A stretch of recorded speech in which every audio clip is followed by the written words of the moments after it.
마가복음 3장 1절에서 12절 말씀 다시 한번 봉독해 드리겠습니다. 예수께서 다시 회당에 들어가시니 한쪽 손 마른 사람이 거기 있는지라. 사람들이 예수를 고발하려 하여 안식일에 그 사람을 고치시는가 주시하고 있거늘, 예수께서 손 마른 사람에게 이르시되 한가운데에 일어서라 하시고 그들에게 이르시되 안식일에 선을 행하는 것과 악을 행하는 것, 생명을 구하는 것과 죽이는 것, 어느 것이 옳으냐 하시니 그들이 잠잠하거늘 그들의 마음이 완악함을 탄식하사 노하심으로 그들을 둘러보시고 그 사람에게 이르시되 내 손을 내밀라 하시니 내밀매 그 손이 회복되었더라. 바리새인들이 나가서 곧 헤롯 왕과 함께 어떻게 하여 예수를 죽일까 의논하니라. 예수께서 제자들과 함께 바다로 물러가시니 갈릴리에서 큰 무리가 따르며 유대와 예루살렘과 이두메와 요단강 건너편과 또 두로와 시돈 근처에서 많은 무리가 그가 하신 큰 일을 듣고 나오는지라. 예수께서 무리가 에워싸 미는 것을 피하기 위하여 작은 배를 대기하도록 제자들에게 명하셨으니, 이는 많은 사람을 고치셨으므로 병으로 고생하는 자들이 예수를 만지고자 하여 몰려왔습니다. 더러운 귀신들도 어느 때든지 예수를 보면 그 앞에 엎드려 부르짖어 이르되 당신은 하나님의 아들이니이다 하니, 예수께서 자기를 나타내지 말라고 많이 경고하시니라. 아멘. 오늘 예수님은 귀신들도 알아요. 11절에 더러운 귀신들도 예수를 보면 어느 때든지 그 앞에 엎드려서 부르짖어서 당신은 하나님의 아들이다. 당신은 하나님의 아들이다. 예수께 계속 그 앞에 엎드려서 귀신 들린 자들이, 여기서 귀신으로 표현되는데 귀신이 예수님을 알아요. 예수님은 귀신을 알아요. 오늘 우리가 예수를 어떻게 알고 있는가? 오늘 우리가 예수를 어떻게 알고 있는가? 그 가치성, 그 소중함, 이 부분은 다시 한번 우리가 건드려 보고 건드려 봐도 부족함이 없는 은혜가 있을 줄로 압니다. 오늘 러시아 같은 나라는요, 러시아 같은 나라는 지금 기독교인들이 정말 예수님보다도 더 고통스러운, 예수님이 겪은 그 형벌보다 더 고통스럽고 잔인한 그런 고통을 끊임없이 받고 있거든요. 지금도 수많은 순교가 러시아 같은 나라에서, 뭐 북한은 우리가 잘 모르지만 러시아에서 실질적으로 지금도 전도를 하시는 분들이, 목숨 내놓고 하시는 분들이 많이 계시거든요. 근데 러시아는 이 복음을 전하는 사람들에게 좀 자유롭지 않나, 북한보단 낫지 않나 그러는데 전혀 그렇지 않거든요. 거기에 사역을 이렇게 사역 일정들을 쭉 기록을 해놓고 간증하시는 분들 보면요, 얼마나 무서운지 몰라요. 지금도 잡히기만 하면, 예수 믿는 사람들 잡히기만 하면 하여튼 뭐 애나 어른이나 한 거 없이 너무너무 잔인하게 죽이고, 차라리 죽이는 건 괜찮은데 이번에서도 러시아에서 그 정적, 예? 나발리 같은 사람, 뭐 그전에도 지금 한 일곱 여덟 명 정적이 되면, 정치적인 어떤 그런 대상이 되면 쥐도 새도 모르게 암살당하잖아요. 예? 그리고도 공식적으로 이렇게 죽어도 누가 죽였는지 조사하려고 하지도 않고 정적들이 이렇게 죽어나가는데, 정치적으로도 그렇게, 예? 푸틴의 적대적인 세력이 되면 그냥 무조건 죽이는 거야. 하여튼 가장 잔혹한 방법으로. 근데 정적은 그렇게 한 방에 죽일 수도 있는데 크리스찬들은 그렇게 죽이지를 않아요. 크리스찬들은 딱 잡히면 감옥에다 일단 가뒀다가 그냥 쉽게 한 가지 예를 들면 관을 만들어요, 관을. 그 사람의 사이즈에 딱 맞는 관을, 나무 관을 하나 만들고 그 관에 한 사방 둘러서 한 5cm 정도만 이 공간이 만들어져요. 그냥 거의 움직이면 바로 몸이 가서 벽에 닿는 그런 관을 만들어서 세워놓고 거기다 사람을 나체로 집어넣어요. 그리고는 밖에서 못을 박는 거예요. 못을 수천 개를 박아요, 거기다가. 그래가지고 발바닥 쪽에만 살짝 안 박아놓고 모든 쪽에다가 못을 박아요, 전 사방에다. 그래갖고 거기다 세워서 감금을 해놓는 거예요. 못을 날카롭게 끝을 칼처럼 더 뾰족하게 갈아가지고 송곳처럼 갈아서 거기서 서 있다 보면 졸리기도 하고 힘들기도 하고 약간 흔들리기도 하고 주지도 먹을 것도 안 주니까 물도 안 주지. 그럼 비틀거리기만 하면 그 못에 계속 찔리는 거죠. 뭐 그런 거는 근데 별로 고통스러운 것도 아니다. 이 말이에요.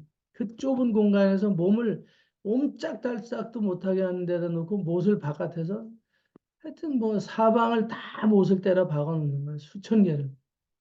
근데 그런 거는 기본이고 그리고 그들은 사회주의자, 공산주의자들이잖아요. 막스 레닌의 사상. 유물론주의자에서 그렇게 뭐 생명체다 이런 생각을 갖지 않아요. 그냥 나무 토막이나 뭐 저거나 사람이나 다 똑같다고 생각을 해요. 응? 그래서 본인들도 그런 감정선이 없어요. 그 사람들은, 고문하는 사람들은.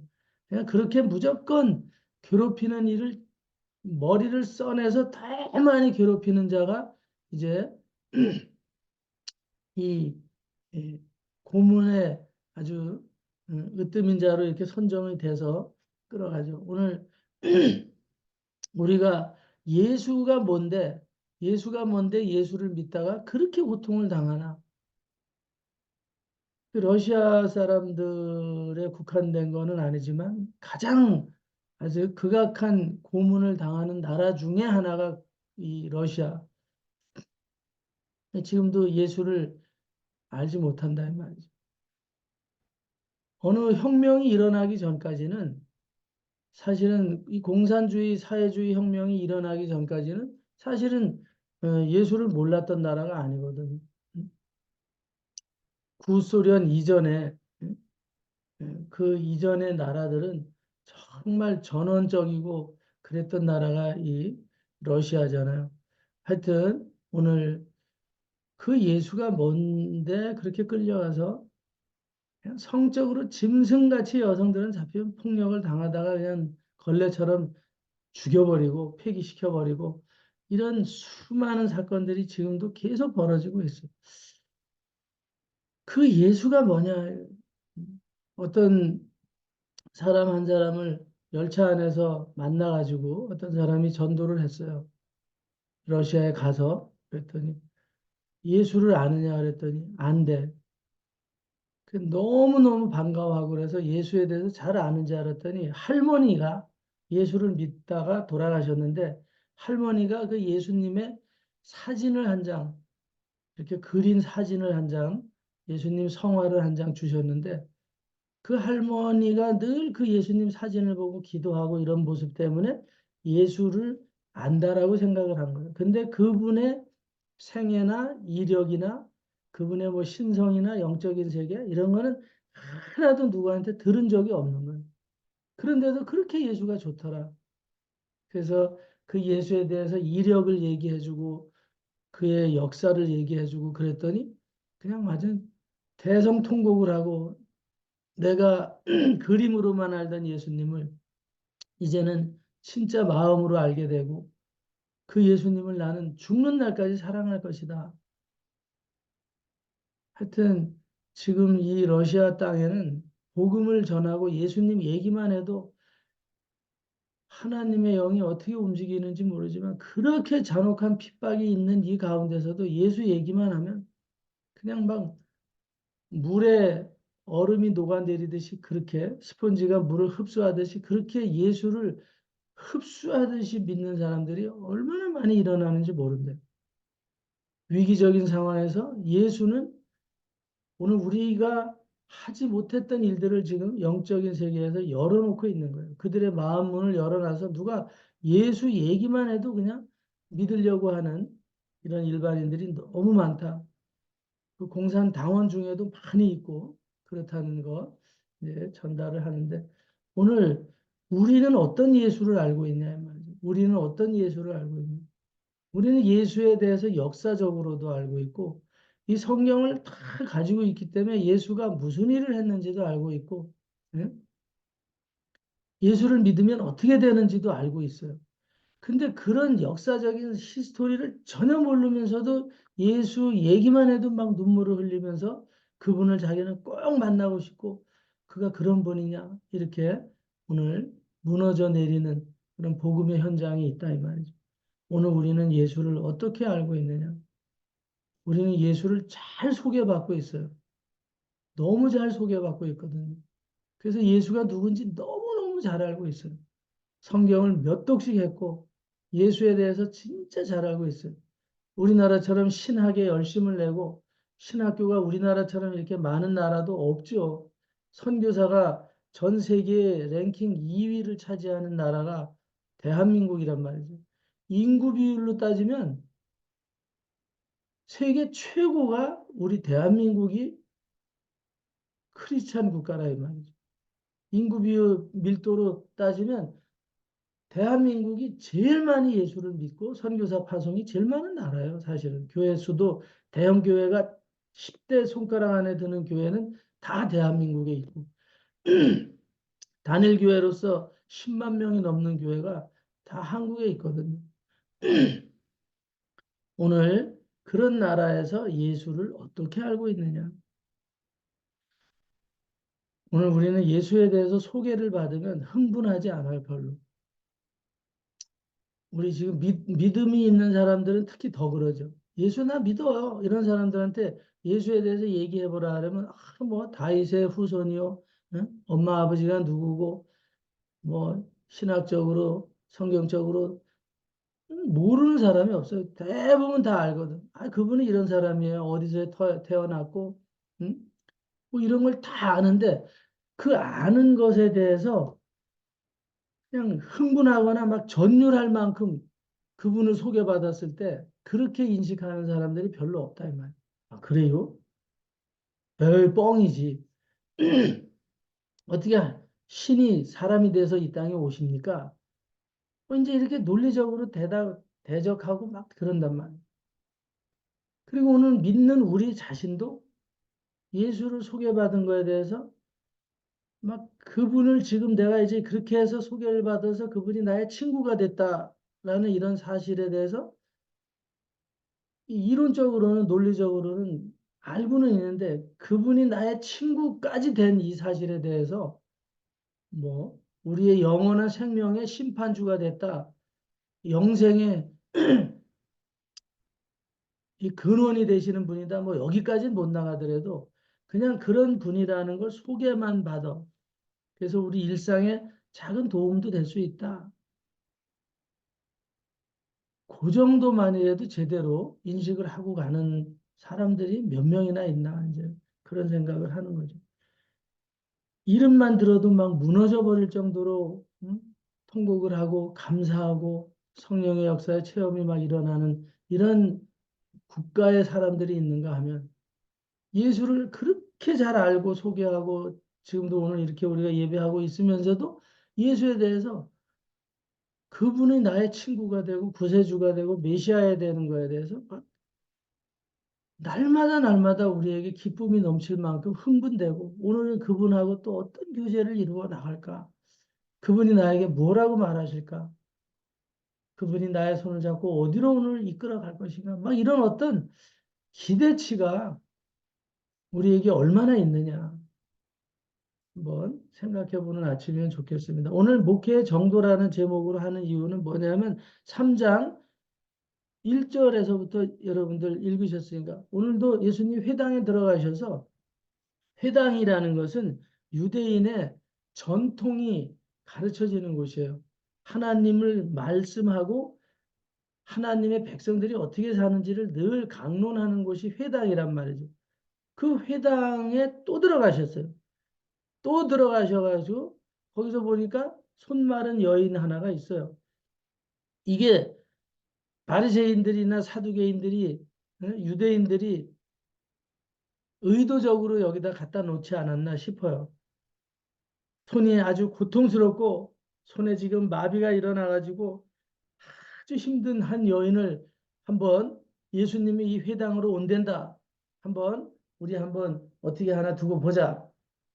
그렇게 했을 수도 있다 이 말이에요. 지금 뭐 그 사람이 자진해서 자원해서 여기 예수님이 회당에 온다니까 왔는지 아니면 이 사람이 의도적으로 음모를 꾸미려고 바리새인들이나 사두개인들이 유대인들이 했는지는 몰라요. 어쨌든 거기 손 마른 사람이 하나 있어요. 그랬을 때 예수님이 그에게 행한 것을 우리는 잘 알고 있죠. 그리고 왜 그 사람이 거기 있는지도 다 나와요. 2절에 보니까 사람들이 예수를 고발하려고 안식일에 그 여인을 거기다가 두시고 저 여인을 고쳐주나 안 고쳐주나 요걸 이제 보고 있었다라는 것이 2절서부터 나오는 거죠. 응? 그랬을 때 예수님은 그 여인에 대해서 주변 사람들의 그런 테스트에 대해서 전혀 두려워하지 않는다 이 말이죠. 그는 전혀 두려워하지 않아요. 그분은 그분의 일을 할 뿐이고 오히려 자기를 테스트하는 자들에 대해서 호령을 하는 거죠. 응? 호령을 하는 거예요. 응? 5절에 그들의 마음이 완악함을 아주 탄식하고 화를 내시면서 그들을 쫙 둘러보시고 그 사람에게 당사자에게 이렇게 여인이여 그 가운데 일어서라 일어서 그리고 손을 내밀어 주세요. 그리고는 그 손을 고쳐버리는 거죠. 그 자리에서. 예수님 외에는, 예수님 외에는 그 자리에 자기 편이 한 명도 없어요, 사실은. 예수님을 추종해서 따라다니는 친구들이 있겠지. 그러나 이 회당의 수많은 무리들은 지금 예수님이 하는 그 목회의 사건을 통해서 어떻게 하면 트집을 잡아서 요걸 이단으로 만들어서 정죄할까? 오직 딱 일편단심 그 생각만 가지고 있어요. 오직 일편단심 그래. 여기 헤롯 땅도 나오고 헤롯 땅도 나오고 사두개인 나오고 바리새인들 나오고 그래요. 응? 대제사장, 제사장, 서기관, 응? 여기 다 그런 무리들이 있어요. 다 그 분야에 한 가닥씩 하는 무리들이에요. 한 가닥씩 하는 무리들이 응? 성경의 일가견이 있고 믿음의 일가견이 있고 역사가 있고 전통이 있는 자들이 그들이 예수를 공부했을 것이고 하나님의 말씀을 공부한 사람들이란 말이죠. 근데 그들이 예수님에 대해서 어떤 태도를 취하고 있냐? 어쨌든 요건 잡아서 트집 잡아서 죽여야 되겠다. 항상 요것들은 6절에 바리새인들이 헤롯 땅들하고 헤롯 땅은 정치적인 크리스찬들 우리 지금 말하는 정치적인 목적을 가지고 교회에 들어와 있는 자들이거든요. 헤롯의 정책에 순종하면서 헤롯의 정책에 순종하면서 이 유대 회당을 나오고 있어요. 그들은 하나님을 섬기는 목적이 아니라 헤롯의 정책을 교회 안에도 선전하는 자들이라고. 이런 자들의 영향은 더 세력이 커져서 지금 푸틴 같은 김정은이 같은 자들에게 동조하는 자들과 똑같은 거예요. 어용 목사들과 똑같은 자들이 되는 거죠. 어용 목사들. 그 당시에도 어용 이 하나님의 유대인들이 있었다 이 말이에요. 헤롯한테 충성해가지고 어쨌든 그 유대 회당 속에서 일어나는 일들을 헤롯에게 알리고 그래서 그 교회에 다니는 사람들을 어쨌든 예, 정치적으로 헤롯에게 음모를 꾸미려고 한다든가 이러면 교회를 핍박하게 하고 끌어다 죽이게 하는 이런 역할을 하는 게 헤롯 당들이에요. 음? 교회는 다니지만 다 생각이 달라요. 생각이. 오늘도 우리가 교회를 다니고 있고 다 목사들이 됐어요. 목사들이 됐는데 예? 오늘 우리가 예수님과 같은 목회를 하고 있냐 이 말이에요. 오늘 우리는 신학 체계에 어떤 근본 뿌리를 두고 있고 자기 나름대로의 어떤 신앙관을 가지고 그냥 있는 경향들을 많이 보거든요. 예수님은 자기의 주관이 없어요. 잘못 들으면 오해할 수 있지만 예수님은 자기의 목회관이 없어요, 사실은. 그분의 목회관은 하나님이에요, 하나님. 예수 그리스도의 목회관은 오직 하나님의 말씀을 듣고 그대로 행하는 거예요. 자기가 이 상황을 판단해가지고, 아, 이건 불리하다, 이건 유리하다, 유불리를 따져가지고, 어? 그 상황 윤리에 대처해가지고 센스 있게 교활하게 목회를 하는 그런 스타일이 아니라 이 말이에요. 그분은 어떤 상황에 처하더라도 그분이 러시아에 있든지 북한에 있든지 그분은 동일하게 자기의 사역을 할 뿐이에요. 그가 러시아에 있든 북한에 있든 똑같아. 그가 대한민국에 있든지 예수님은 똑같다 이 말이죠. 그가 이단 시비에 걸리지 않으려고 아유 오늘은 여기 신학 교수들이 많이 와 있네. 여기 우리 교단에 내노라고 하는 큰 대형교회 목사들이 많이 와 있네. 아 여기서는 안수하지 말아야지. 응? 여기서는 우리 스타일의 성찬을 하지 말아야지. 여기서는 병든 자를 고치겠다는 말 입도 뻥끗하지 말아야지. 오늘 이런 스타일의 목회를 하지 않는다 이 말이에요. 오늘 전화 여러분들이 잘 보시기 바랍니다. 우리가 예수님처럼 목회를 하는 목사들이 과연 몇 명이나 있느냐? 그런 교회들이 몇 명이나 있느냐? 오늘 이거는 우리가 분리하고 편을 가르기가 아니라 오늘 우리는 예수님처럼 어떤 상황에서도 러시아에 있든 북한에 있든 대한민국에 있든지 간에 사람들 눈치 보지 않고 하나님의 음성을 듣고 하나님이 하라는 대로 말하는 정도의 길을 가는 예수의 제자들이 몇 명이나 있느냐. 그렇게 애쓰고 힘쓰려고 하는 사람들이 몇 명이나 있느냐 이 말이죠. 정말 제가 아주 친하게 지내는 이런 교수들도 있고 이런 분들이 정말 만날수록 힘들어지는 이유가 있고 인격적으로 인간적으로는 이렇게 저렇게 선이 연결돼서 있지만 제 마음에서는 굉장한 트러블이 일어나고 있거든요. 그 사람들을 계속 만나야 될까? 언젠가는 깨달아지고 돌아올 날이 있겠지. 그런데 만나서 식사를 하거나 차를 마셔보면 많은 목사님들 중에 대부분이 그래요.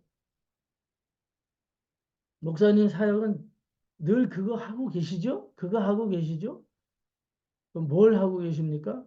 아, 요새도 그 뭐 집회를 하십니까? 힘든 사람들 많이 하느냐고 수고가 많아요. 그런데 나중에 보면 비죽비죽 웃고 있거든. 예? 비죽비죽 웃어요. 아, 뭐 손을 들어서 안수를 하면 막 병이 낫고 막 귀신이 떠나가고 그런디야 이러면서 이제 말을 돌려가지고 막 웃고 응? 다른 사람 얘기들을 해가면서 막 그런 부분 너무 미친 거 아니야 막 이제 거기까지 막 나가고 이래요. 시덕거리면서 이게 들으라는 건지 하여튼 그래요.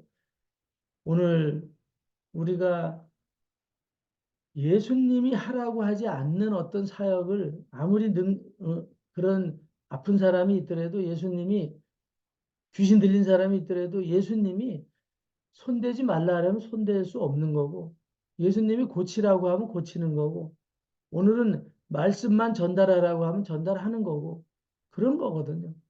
날마다 귀신 쫓아내고 병든 자를 고치는 건 아니지.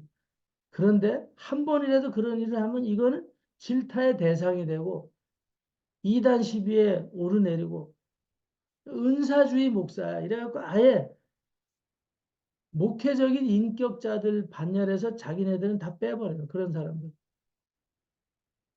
그 주의자야. 이래. 신비주의자야. 은사주의자야. 성경하고는 거리가 먼 사람들이야. 이런 쪽으로 다 조금 신학적으로 배우고 신학교에서 뭐 강의라도 좀 하는 교수들 좀 되면 다 그래. 제가 뭐 여기 전사님도 계시지만 진짜 어느 작은 그런 교회에서 운영하는 신학교에서 강의를 하는데 거기에 교수가 8명, 10명 와요. 그 8명, 10명 중에서 예수님의 이름으로 병을 고치려고 하는 신학, 그 강의하는 교수는 목사들인데 한 명도 없었다. 그래서 제가 그런 강의를 아예 강의를 개설해가지고 하기 시작하니까 문제가 생기기 시작한 거예요. 예, 강력하게 계속 그 일을 했을 때 성경을 가지고 말하면서 오늘 목회 예수님이 하셨던 거죠. 여기에 보니까 10절에 보니까 많은 사람을 예수님이 고치셨어요. 병으로 고생하는 자들이 예수를 만지기만이라도 하려고 몰려왔어요. 응? 그렇게 했을 때 귀신들 들린 사람들까지도 와서 당신은 하나님의 사람 맞습니다. 응? 우리를 불쌍히 여겨 주십시오. 이렇게까지 막 하는 단계까지 갔어요. 예수님의 75%의 사역은 예수님이 이 땅에 공생의 3년 동안의 75%의 사역은 병 고치고 귀신을 쫓아내는 일이다. 그렇다고 말씀을 무시한 게 아니라 말씀을 가지고 예수님은 능력을 행하신 거지. 말씀은 배제해 놓고 병이나 고치고 귀신만 쫓아냈다. 이게 아니라 이 말이지. 이런 착각들을 한다. 이 말. 말씀의 능력이 있을 때 귀신이 떠나가고 병이 고쳐지는 거죠. 오늘 우리들이 편파적으로 너무 흘러가는 이런 시대를 살고 있습니다. 이 목회 정도를 걸어가지 않으면 사람 눈치 보고 그러면 교회 안에는 계속 병든 자가 생길 수밖에 없고 설령 병이 들려 있더라도 치료되지 않는다 이 말이에요. 계속 병원은 급성장하고 있어요. 병원이 급성장을 하고 있다고. 병원이 급성장을 하고 있다 이 말이에요. 그 의료진들에게 그만한 처우는 잘 대우를 못 하고 있어요 지금 현실적으로. 응? 현실적으로 처우는 잘 못 해주면서 응? 병원에 사람들은 들끓어 버리니까 의사들은 힘들어지는 거예요. 24시간 진료를 해도 감당이 안 돼요. 그런데 봉급은 얼마 안 돼. 봉급은 어떤 놈들이 다 빼돌리는지 알 수가 없을 만큼 응? 사실 충분한 응분의 대가를 못 받는다. 그동안에 그만큼 공부를 했고 남보다 더 많은 공부를 했고 수련의 과정 거치고 인턴 과정 거치고 이거는 해보지 않은 사람들은 알 수가 없는 일이에요. 응? 그냥 뭐 공무원 공부 좀 해가지고 사시 합격하는 거 그런 거는 게임도 안 될 만큼 육체적으로도 응? 정신적으로도 진짜 지식적으로도 무지한 고난을 응?